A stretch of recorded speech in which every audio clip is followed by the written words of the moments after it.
Почитувани, дел од правосудните органи, односно судии и обвинители, кои се инкриминирани и инфилтрирани од поранешната власт на СДС и ДУИ, се погласни во своите барања за зголемени плати, а правдата никако да ја донесат. Со само 2% доверба, една од најлошите статистики во светот. Дел од судиите и обвинителите бара да стигнат и до 360.000 денари плата. А за возврат, наместо правда, тие стануваат активни чинители на неправдата.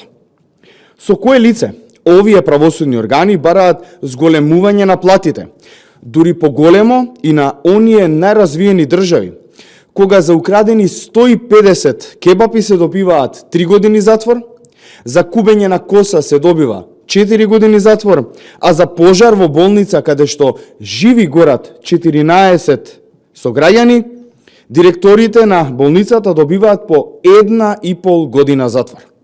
Секако тогашниот министер за здравство, а сега актуелен председател на СДС Венко Филипче, кој е директно одговорен за овој случај, не е повикан ниту на разговор. Со кое лице бараат истите од 160.000 па се до 360.000 денари плата, кога годишно работат предмети под европскиот просек. Македонските судии и обвинители работат годишно околу 170 предмети годишно, а просекот е нешто над 200 предмети. Со кое лице овие судии и обвинители бараат зголемени плати кога поранешни врховни судии, членови на судски и обвинителски совет, се фатени со мито, па на крај се спогодуваат со други судии за да не одлежат казна. Каде е тука, почитувани, правдата и одговорноста?